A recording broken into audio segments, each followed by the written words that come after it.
Eduardo, uma pergunta agora, minha também, de cunho pessoal, e acho que o pessoal do setor vai entender a minha pergunta. Eu espero que tu também, acho que tu vai conseguir entender também, né? Como fabricante.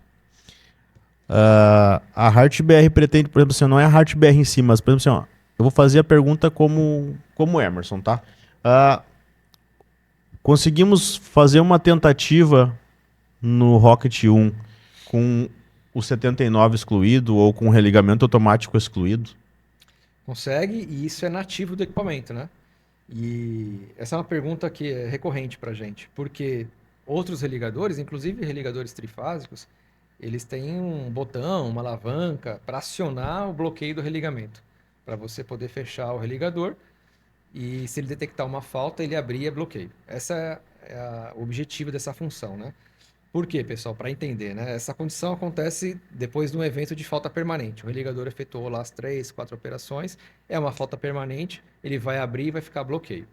Então, o pessoal chega em campo, percorre o trecho, acha lá, por exemplo, uma árvore encostada no cabo, o cara faz a poda e ele tem que religar o religador, ele tem que fechar o religador, mas eventualmente 2 quilômetros depois tem outra árvore, entendeu? Então ele não tem certeza naquele primeiro momento se a falha foi resolvida, foi sanada. Então ele faz uma tentativa, ele vai lá e fecha o religador. Quando ele faz isso, tem que ter o bloqueio de religamento, para o religador não ficar religando em cima da falta. Né? Então, religadores trifásicos têm um botão, outros religadores têm uma alavanca para você ativar essa função de bloqueio de religamento. Aqui a gente tem uma função que a gente entende ser mais interessante. É um algoritmo interno. Toda vez que o religador fecha sob falta, ele abre e vai a bloqueio.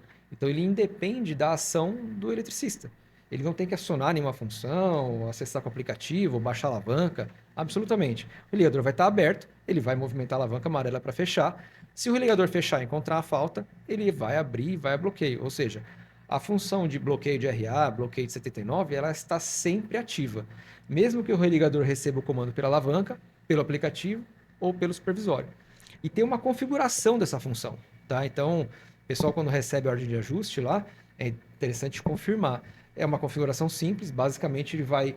Qual curva de proteção? Porque quando bloqueio de RA, só o bloqueio de RA, você fala, pô, mas digamos que a primeira curva do religador seja uma curva lenta. Então ele vai bloquear o RA, mas ele vai segurar o curto alguns segundos, eventualmente, porque o religador, naquela condição, vai usar a curva lenta. Pô, então aqui no Rocket, você seleciona qual curva você quer utilizar quando você fecha o religador. A princípio vai ser uma curva rápida. Para o mais rápido possível, o religador encontrou um curto, ele abrir. Ele não ficar segurando aquele curto, alguns milissegundos que seja, ele vai fechar e já abrir, vai abrir. E vai abrir. Se for uma curva rápida, ele vai abrir em menos de 50 milissegundos. Seja muito bem-vindo. E não esqueça, se inscreva em nosso canal, ative as notificações aqui no sininho, para que o YouTube entenda que nossos vídeos são relevantes e ele leve os nossos conteúdos para mais pessoas.